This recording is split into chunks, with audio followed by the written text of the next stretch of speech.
Hey everybody, welcome back for number 36 today. I'm coming to you from Boise tonight, and it's actually kind of late in the evening, so again, a little bit of light issue, but not terrible. This list just keeps going and going, and I'm so glad to be sharing all these beautiful people with all of you. So please, just keep watching and sharing. Make sure to share it, guys. You gotta share it. Keep it going as far as it'll go. Make your own lists and tag your own loved ones and tell them why you love them so much. I'd love it. But if not, at least just watch and share. So, this one is a very touchy and important one, and requires quite a bit of explaining. So please bear with me. In the previous video, I mentioned a little bit about how I started working at the local strip club. Well, when I started that job, I ended up getting fired from my other gas station job. And dancing very quickly became my sole source of income. And it was a very eye-opening experience. My first few days, I was scared shitless to be up on stage in a thong bikini and 4-inch high heels. But I kept going every night. Kept fighting past that fear because, well, money mattered more. More than what people would think of me, what I thought of myself. And at the time that I began dancing, I was also in a bad enough place in my head and through my emotional shit that I literally didn't care what happened to me. My drinking and my drug use were at a record high for me at the time. I wasn't actively suicidal, but I was certainly ready to die if I happened to get too reckless with my behavior. And I was very reckless. I wasn't even 21 yet. Old enough to sell my body to drunks, but not to drink. Legalities, man. I drank anyway, of course, among other things. And within a few weeks of having this new job and kind of starting to enjoy it, I met a woman.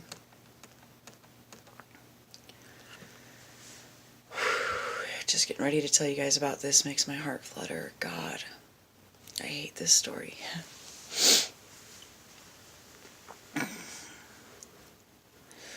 She came in at least a couple times a week for a little while before I actually met her.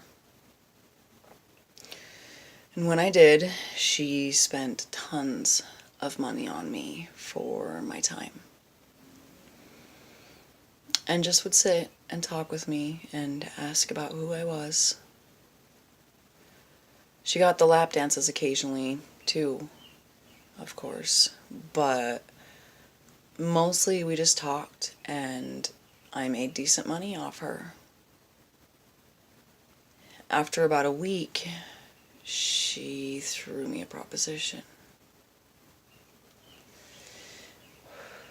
She told me of how she was scouting and how she had a friend who paid her and any girls that she wanted to bring with her for sex. Now, as my normal self, I never would have even considered it. But as I already stated, during that point in time, I didn't care about what happened to me or whether or not I was safe. And the temptation of money was nearly impossible to resist. She gave me her number.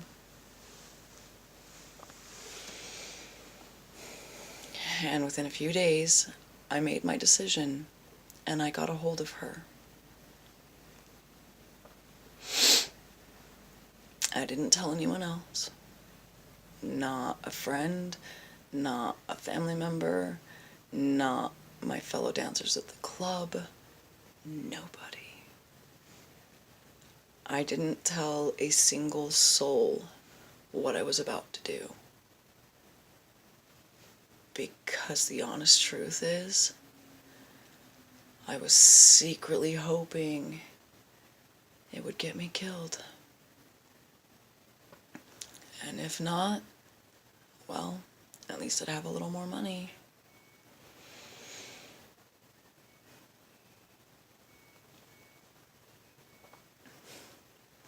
I ended up going with her twice. Only twice. Nothing scary or terrible happened, except that I murdered my own self-worth. And both times I used the money to buy groceries.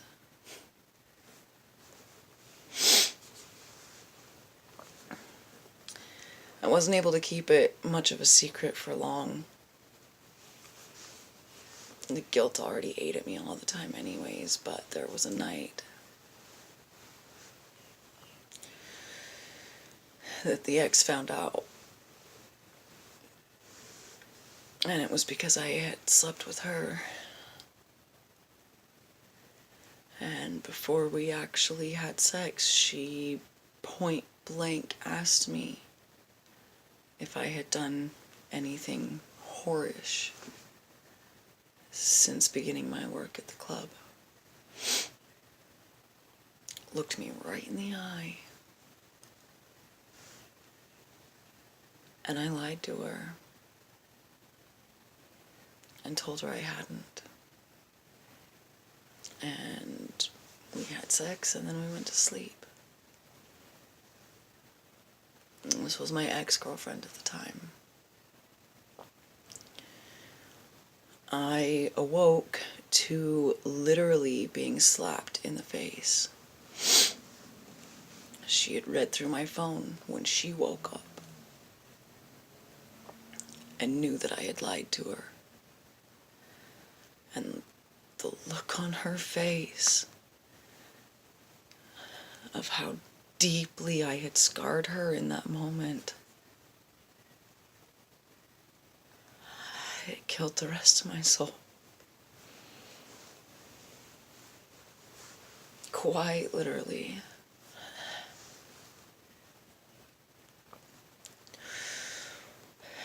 Within a few weeks, I did move back in with my parents again, because I was spending money on things like not my rent. And at this point, I had indeed become fully suicidal again. And that's where this girl comes in.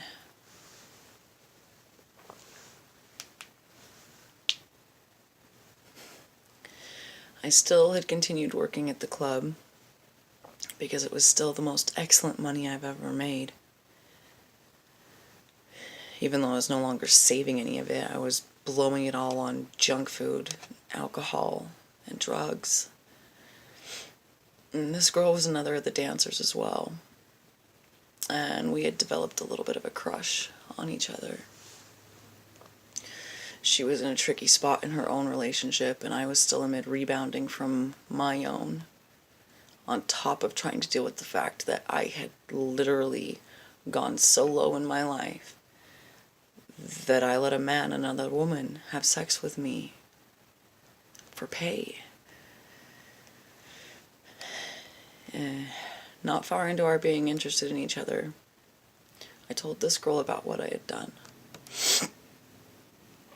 And she was shocked, but she didn't look down on me for it.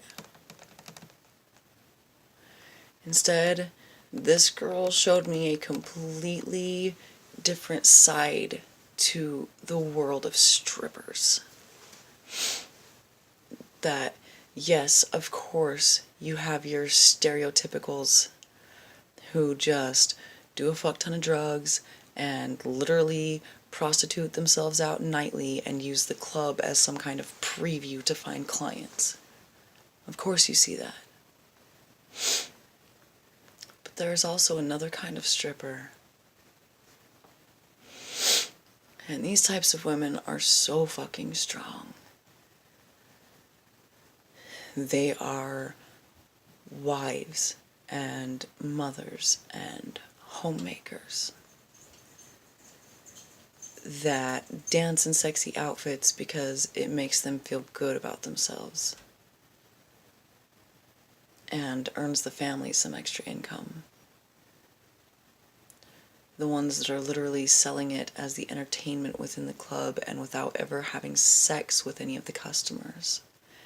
Women who used it as an escape and a performance for fun twice a week, like darts or bowling or billiards or theater. Except that this brought in a substantial extra income as well. And within weeks of truly meeting a few and getting to know these girls, they helped me get that scouting woman 86'd from the store, or from the club.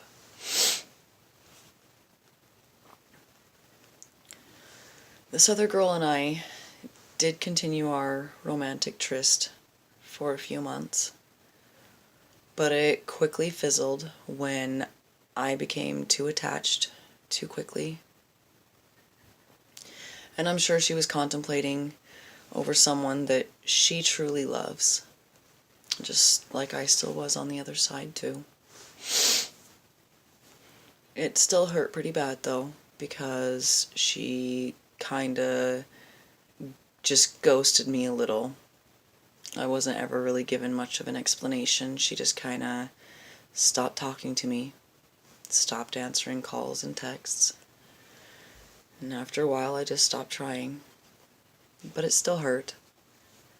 I still continued to work as a dancer for another 11 months. I did that job for almost a year.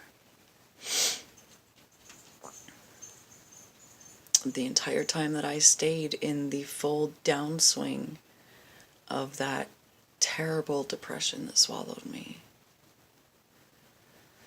But this girl helped me heal a huge part of myself that I had willingly wounded with my own actions right out the gate into that depression. And amid that, she showed me that I was still beautiful, still interesting, and still worth chasing a little.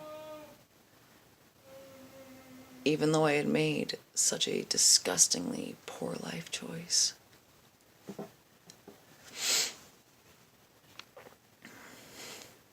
So, Miss Savhanna, episode 36 is for you, girl.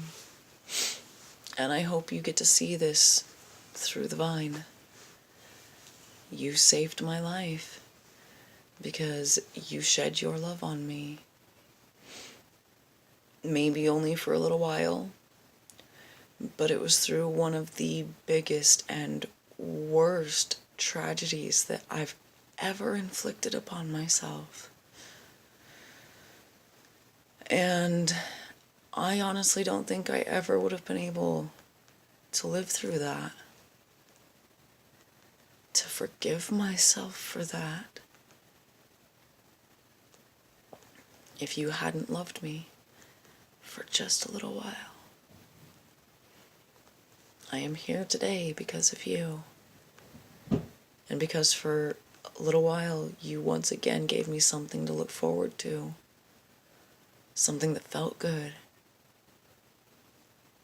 Everything about who you are is valuable and important in this world.